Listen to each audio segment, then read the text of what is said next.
You just realized your business needed to hire someone yesterday. How can you find amazing candidates fast? Easy. Just use Indeed. Stop struggling to get your job post seen on other job sites.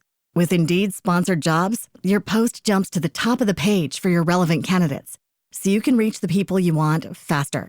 According to Indeed data, sponsored jobs posted directly on Indeed have 45% more applications than non-sponsored jobs. Don't wait any longer. Speed up your hiring right now with Indeed. And listeners of this show will get a $75 sponsored job credit to get your jobs more visibility at Indeed.com/kidsandfamily. Just go to Indeed.com/kidsandfamily right now and support our show by saying you heard about Indeed on this podcast. Terms and conditions apply. Hiring? Indeed is all you need. Pet Life Radio. This is Pet Life Radio. Let's talk pets.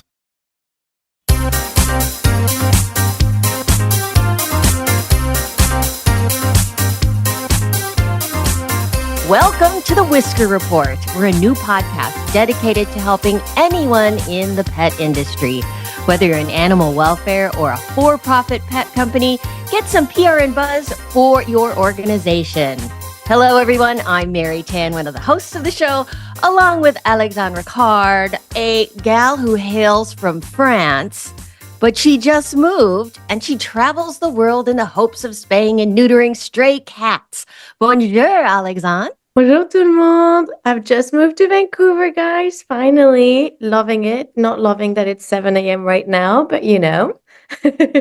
And today we're here with the producer, Mark Winter of Pet Life Radio, who is the man who gets us to you each and every week. Hey, Mark. Hi, how's everyone doing this week? A lot of fun things happening here at Pet Life Radio. We just added some new podcasts. We've got one called Let's Talk About Pets with Nessie and Kat, who are vet techs, and they're very funny. And we have another one called Quirky Catnips, which is definitely a quirky new show. Other than that, made it through another hurricane. We're still standing, still in one piece. Yay! That's good. Yay. The devastation there is just really hard to watch. So our thoughts are with everyone down there. Yeah, it missed us, so I'm lucky. Well, we're really honored to be part of the Pet Life Radio Network, and you can do PR for yourself. And Alex, Mark, and I are going to show you how to do it each and every week. And this week we have a very, very special guest who has truly changed the world of PR, Peter Shankman. Peter is not only an author and an entrepreneur, he's also the founder of Hero, Help a Reporter Out, and SOS Media Queries, which have changed the way businesses and PR professionals connect with the media. Hi, Peter. Thank you so much for joining us today. Good to be here. Thanks for having me. Oh, we're so excited to have you. We're big fans, like Mary said earlier.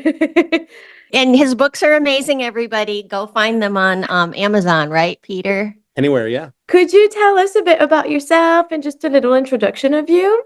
Sure. I mean, not much to tell. I am an entrepreneur. I've started 5 companies. I've sold 3 of them, currently run 2 of them. I am a born and raised New York City kid who was told most of his young life, as a kid, most of his child life, to sit down and stop interrupting the class. And it wasn't until I got into my early 30s, mid-30s actually, where I was diagnosed with ADHD and realized that all of my success was because of my ADHD, not in spite of it. From that, I was able to sort of build that and parlay that into a larger, I guess, sort of way of living. I've written several books about neurodiversity, about ADHD. I've written several books on marketing. I'm a talking head on most of the cable news networks. I am a single dad of an 11-year-old daughter and 4-year-old rescue dog, both of whom have stopped listening to me.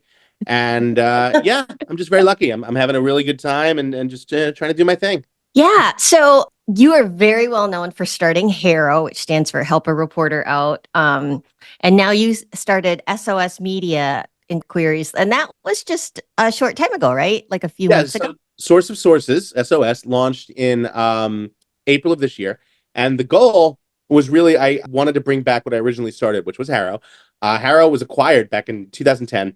And I just heard from a lot of people that it wasn't necessarily the same company that I sold. And, look, it's been 14 years. That happens. So I figured that it was time to maybe go back to basics. And so Source of Sources is a 3 times a day email newsletter that connects journalists with sources. It's totally free. We send out queries from the media, to sources all around the world. If you are a source and you get these emails, you can simply reply to the reporter looking for the information, and you can wind up in getting some free press. So it's pretty easy. But yeah, it's growing. We're at about 25,000 members now and growing, and we have about 20 or so queries per email. So a lot of chances to get some free press. Yeah, I was a television reporter for many years, so I used Haro on both ends of the spectrum, and it was really amazing. But of course, now we're on SOS, so everybody should move to SOS, right, Peter? I'm certainly all for that. Yeah, I like to think that we're helping people and doing it well. Okay, but we have to just get back to quick thing. Tell us about your rescue pup. So Waffle, he's not listening to me at all, but Waffle is back there, and he's the dog that's a cat guy. I grew up as a cat guy my entire life, and constantly had cats. And then during COVID, I'm a single dad, and my daughter, Daddy, I want a dog. No, you don't. Yeah, I want a dog. Okay. So I knew that there were really no dogs available during COVID. All the shelters were empty. So I called my guys at Best Friends, where I volunteer, and I said, hey, look, I know there are no dogs, and you have none, and there are no dogs.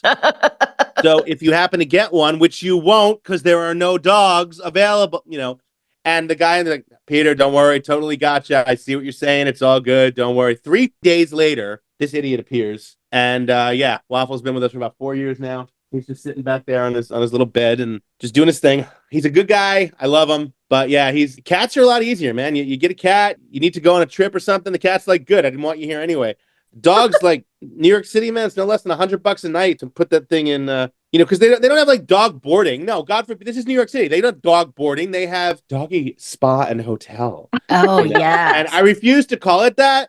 So when I have to bring the dog because I'm going on a business trip, I'm just like, I'm bringing Waffle to storage. And that's because I refuse to call it doggy spa and hotel. It's storage. It's dog storage. So yeah, that's where we are. Yeah, well, you're in New York City, and I can tell you the pet boarding and grooming industry is exploding. Yeah, unfortunately, it's all because of private equity. They're buying up all the boarding and grooming places. They're buying up all the vets. It's not good, man. They're buying up all these vets. I think they put money into Veg. They put money into all these Blue Pearl, all these guys. And you got to find the guys that are still private, and you got to support them because nothing good comes out of private equity. And I know that for a fact. Haro, the company that acquired Haro, was acquired by private equity, and so nothing good comes out of private equity, man. Red Lobster didn't die because too many people they didn't go bankrupt because too many people were eating shrimp. They died and went bankrupt because they were acquired by private equity. Same thing with malls. I know malls were nice, weren't they? Oh my gosh! Go in, play an arcade, go play a little Donkey Kong, man. Yeah. Well, you girls don't know what I'm talking about. You might in the corner, Mark. You might not be old enough to remember going to an arcade and playing Donkey Kong. But... Oh, yeah, for sure. Love the mall. No, I do. Mall in the 80s. Yeah, putting a quarter up there to say you had next game.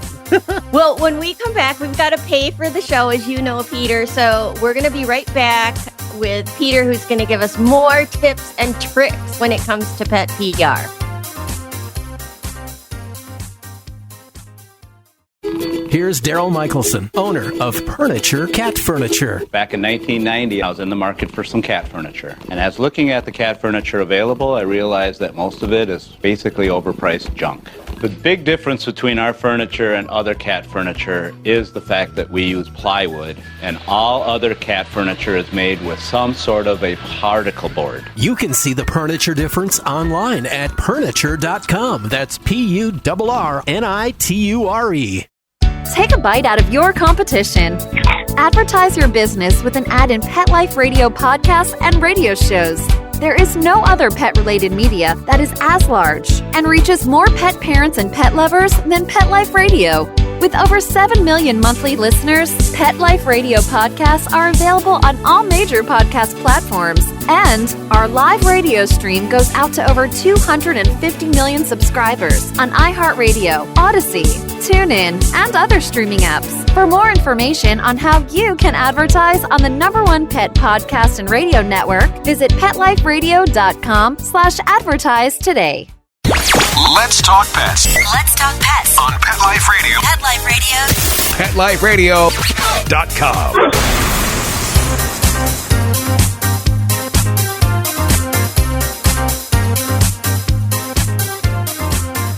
And we're back with Peter Shankman, the PR expert.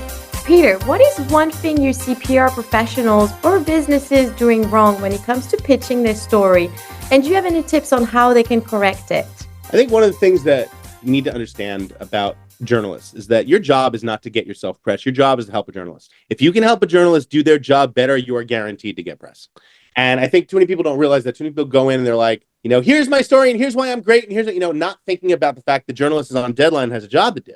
So the first thing I suggest is that you think about going into your story and going into your job with the realization that you want to help a journalist get the story they need and give you the exposure you need. So, that means figuring out sort of where the best and how the best way to pitch that journalist is.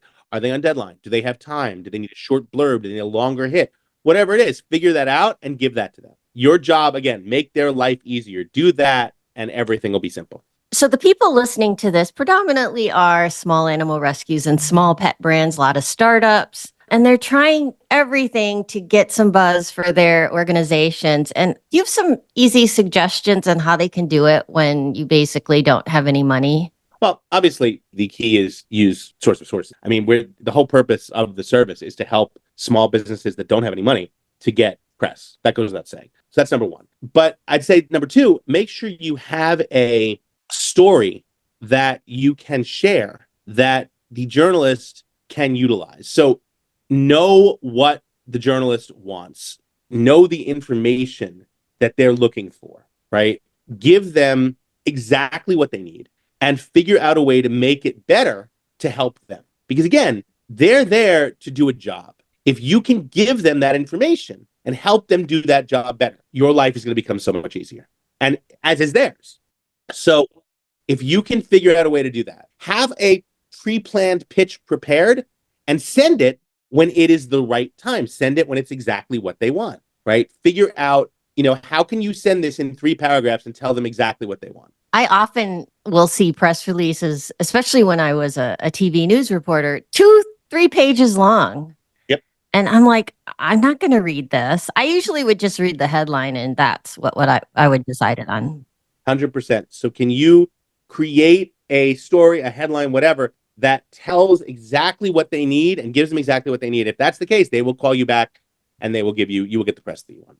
It's really about being fast, getting to the right point. Exactly. That's it. And Peter, for those nonprofit and small pet businesses who are trying to do their own PR, do you recommend them to use AI at all when writing their press releases or? No, I don't. And the reason being is that the journalists will know. Okay. Yeah. AI still has its very own style. The problem is AI is not going to if you're a good writer, AI will help make you a better writer. But if you're a lazy writer or a bad writer, it's not going to make you a good writer, right? Yeah. So your key is what you can do is you could write a great pitch, run it through AI and tell it to tighten it up or clean it up, make it stronger. That's a good idea. But in terms of creating a pitch entirely AI generated, I don't recommend that at all. Yeah, that's what we recommend as well. Okay, perfect. Do you think, though, that that's changing and it's going to get better and then the future of PR agencies is going to go away? No, because until AI understands sentiment better than humans, there's always a better way to do it. Got it. So you're also known for your insights on customer experience and loyalty, and you wrote a book called Zombie Loyalist, using great service to create rabid fans. So how can pet businesses use these concepts to stand out and build stronger relationships with their customers or supporters? My best sort of advice by this is to follow what Chewy.com does. Chewy, when NASA passed away, NASA was my 21-year-old rescue cat. And when NASA passed away back in 2021, 2020, something like that, I had a shipment on order with them and it arrived. I just forgot to cancel it, right? And of course, it was cat food. And I get the cat. I'm like, oh man, it broke my heart. And I called them and I'm like, or I got someone on their tech team. I'm like, guys, look, you need to send this back. NASA passed away last month. And they told me not only not send it back, to donate it to a rescue organization in my neighborhood. And then they sent me a card remembering NASA. Aw, I mean, this day yeah. chokes me up even talking about it now. And Chewy's a huge $1 million company, right? Multi-million-dollar company. If they can do that, what can you do to make your customers happier and connect with you? You don't need to redefine pie. The thing about it is customer service and customer experience is so bad all over the place that I don't need you to be awesome. I need you to suck slightly less than everyone else. If you can suck slightly less than everyone else, you're going to win everything. And you laugh, but think about the last time you went on a flight, right? Was your last flight good? I just came back. The flight was good, but the hotel was horrible. Okay. What made the flight good? Customer service. Why? Hands down. They offered me food and drinks. Wow. I mean, they were really, water. For future reference, Mary, that's not a good flight. That's actually just called a flight, a regular flight. They did exactly what they promised you. They flew you somewhere, they gave you a seat, and they flew you back. They didn't let you fly the plane, right? Right. The fact that you took off on time, landed on time, and didn't crash into the side of a mountain, and you're there like, it was a great flight, customer service. No, that's just a flight. Because what you expected was to get to the airport. Everyone gets through the TSA except you. You get pulled for the anal probe, okay? Now you come out of this room. You're like 20 minutes to get to your gate, but don't worry, it's gate 4. It's right there. Except no, they moved it without telling you. Now it's gate 427, and that's 7 airports in 4 states that way. Right? So now you're running across the airport, right? Half your clothes are falling out of your bag. You had 4 mini strokes. You get to the gate. Don't worry, your plane's still there. You're going to make it, but you weren't there 30 minutes in advance. So now you were in seat 4B. No, now you're in seat 39 bathroom, right? So that's what you expect. So the fact that they simply took off on time, landed on time, and did exactly what they said they'd do and nothing more, and you're over the moon, means I don't need you to be great. I need you to suck slightly less than everyone expects you to. That is so true. Oh my gosh. So that's the number 1 rule for customer service. Be slightly better than everyone else, and you will win all the things. You don't need to spend billions. You don't need to do all that. That's true. That is so true. So what's your perceptions of the pet industry? Well, twofold. I had a vet named Dr. Peter Soberoff, who... You just realized your business needed to hire someone yesterday. How can you find amazing candidates fast? Easy. Just use Indeed. Stop struggling to get your job post seen on other job sites. With Indeed sponsored jobs, your post jumps to the top of the page for your relevant candidates, so you can reach the people you want faster. According to Indeed data, sponsored jobs posted directly on Indeed have 45% more applications than non-sponsored jobs. Don't wait any longer. Speed up your hiring right now with Indeed. And listeners of this show will get a $75 sponsored job credit to get your jobs more visibility at Indeed.com/kidsandfamily. Just go to Indeed.com/kidsandfamily right now and support our show by saying you heard about Indeed on this podcast. Terms and conditions apply. Hiring? Indeed is all you need. Runs New York Cat Hospital up on 70th Street and West End Avenue. And he is the most wonderful, caring, kindest vet I've ever had in my life. I brought both my cats to him over the course of 20 years. I have no doubt that Karma, my cat, put one of his kids through college. Like, that cat was in that fucking hospital weekly. Oh. I found that cat in the street, and that cat had more problems, but that cat had to be radiated, I remember. But that being said, he was the kindest and most wonderful doctor I've ever had in my life. He still exists, and they're still there, but now I have a dog, and Waffle can't go to the cat doctor. So I take Waffle to a vet around here, which is very nice. Yes, I mentioned your name. That doesn't mean you have to get up.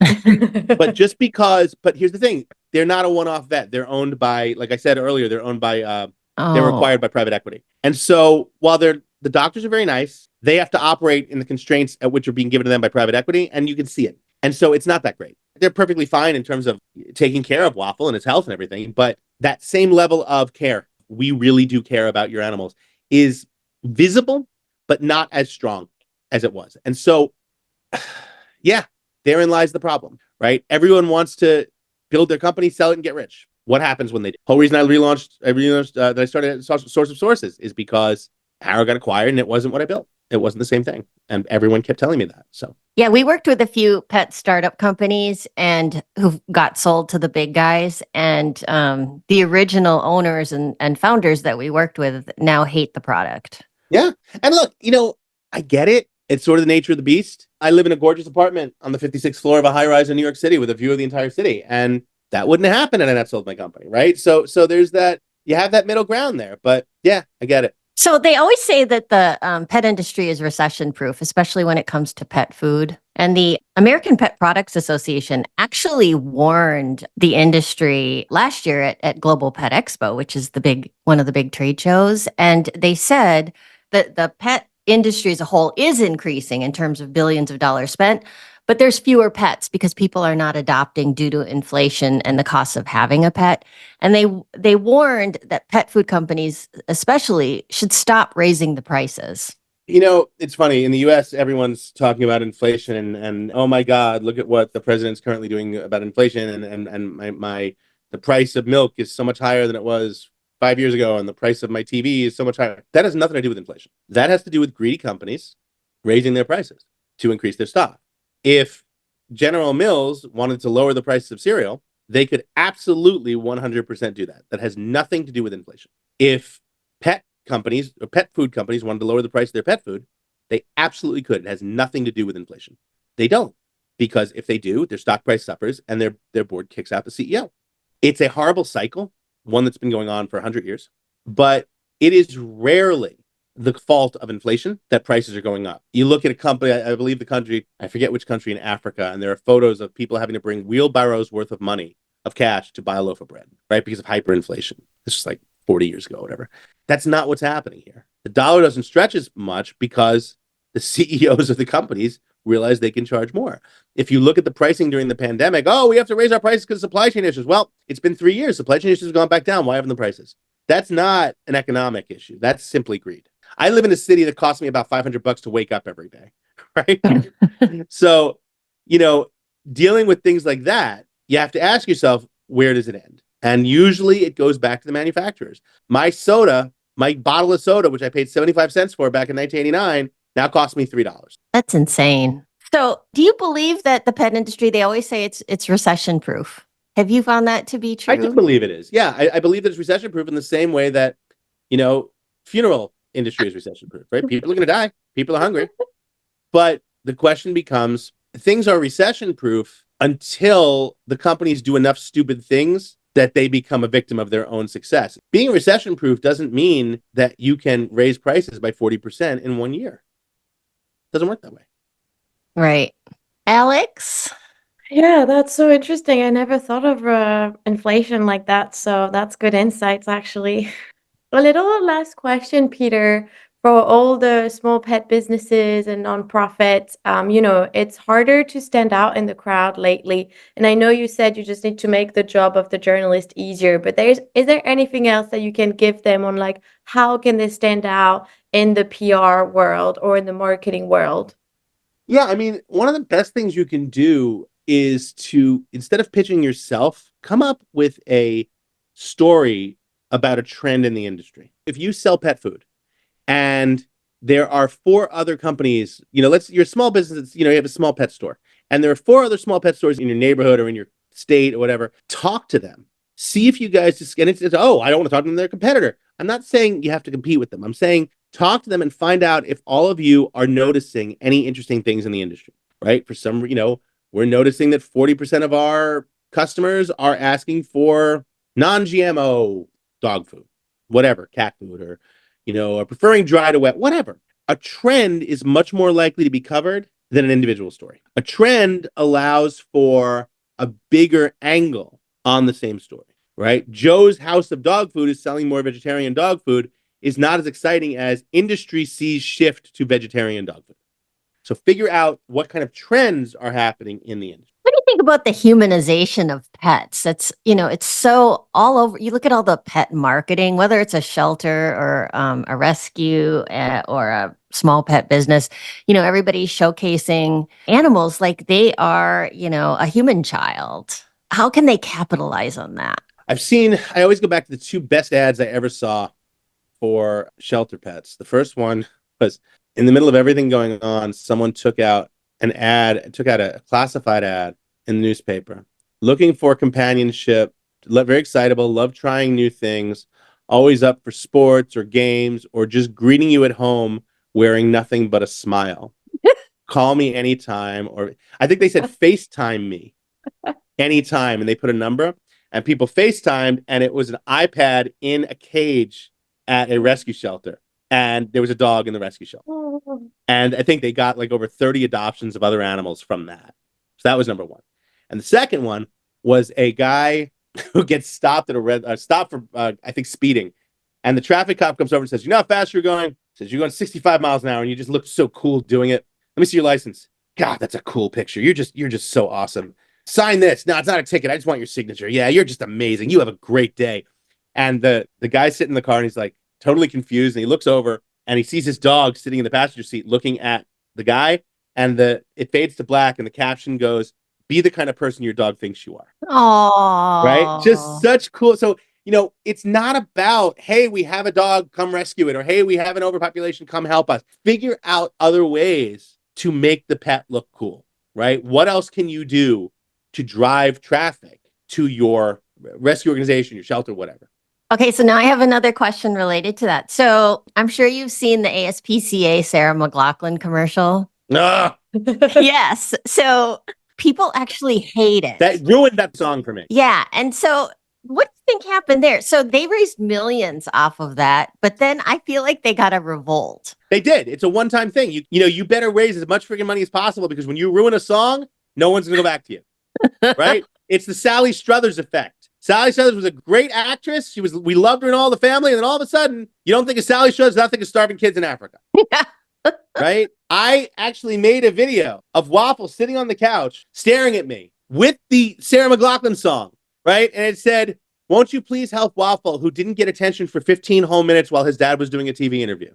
It's yeah. Follow my Instagram is mostly me and the dog. It's at Peter Shankman. But yeah, and then of course it's at Peter's dog Waffle. But yeah, it's those. It's the premise that when you ruin a song like that, you better be prepared for the backlash. Yeah. Even South Park did an episode. Did an episode where the song goes and Cartman was, "I can't hear that now."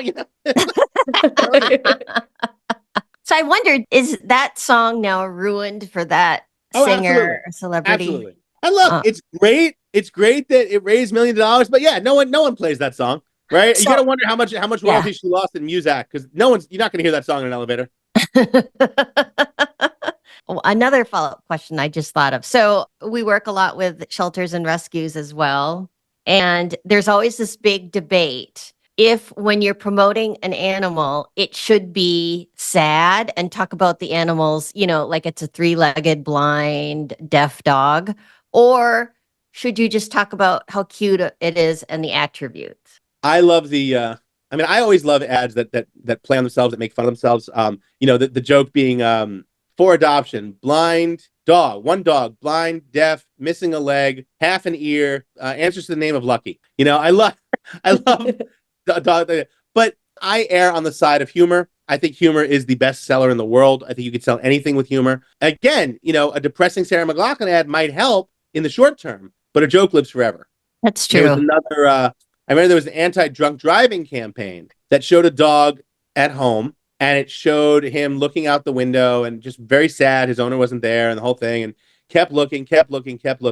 And the tagline just said, "Don't drive drunk. Your dog will never understand why you didn't come back." Aww. It's like, oh, God, but it works. On the flip side, there are brilliant cat commercials out there. I think, what's the treats? Temptations? Friskies. Oh. Go Google Frisky's Super Bowl commercial, or Frisky's Christmas commercial. This amazing thing where they set up a whole Christmas room with like beautiful glass ornaments and Christmas trees and candles and flowers, and beautiful, hundreds of thousands of dollars.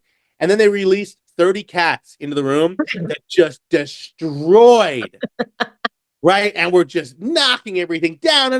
And then in the corner, outside or whatever, someone right shakes the Friskies bag, and all the cats look up and they run out, and the place is still a mess, but it showed that there was like the power of Friskies. Merry Christmas. Like, brilliant. That is so awesome. So, Peter, we think we're kind of cat ladies too. Well, we're bipexual too. I mean, we represent.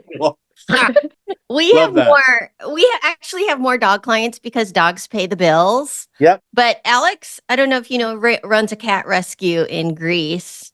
And she always has cats that need homes. And so this is like subtle pressure. Waffles needs a sibling or two. Good. We're good for now. I'm sure at some point there'll be another cat in the house, but right now, Waffle is 4 years old and still thinks he's 6 months, so I need him to lose the puppy phase first. Oh, yeah. Yeah.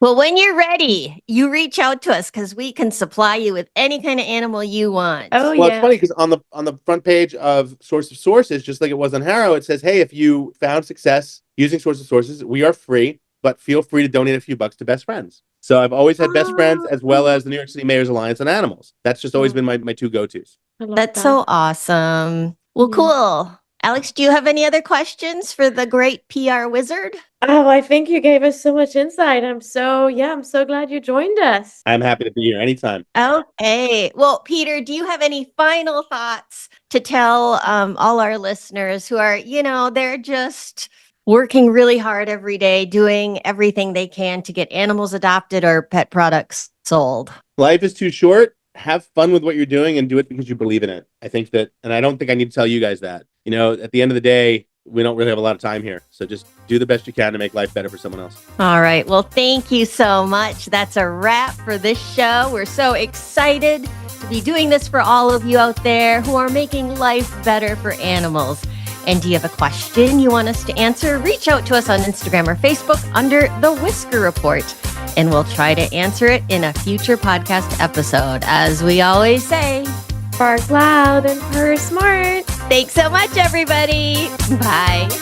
Let's Talk Pets, every week on demand, only on PetLifeRadio.com.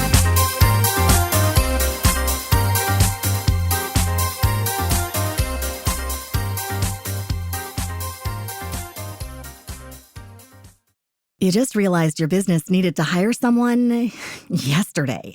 How can you find amazing candidates fast? Easy. Just use Indeed. Stop struggling to get your job post seen on other job sites. With Indeed sponsored jobs, your post jumps to the top of the page for your relevant candidates, so you can reach the people you want faster. According to Indeed data, sponsored jobs posted directly on Indeed have 45% more applications than non-sponsored jobs. Don't wait any longer. Speed up your hiring right now with Indeed. And listeners of this show will get a $75 sponsored job credit to get your jobs more visibility at Indeed.com/kidsandfamily. Just go to Indeed.com/kidsandfamily right now and support our show by saying you heard about Indeed on this podcast. Terms and conditions apply. Hiring? Indeed is all you need.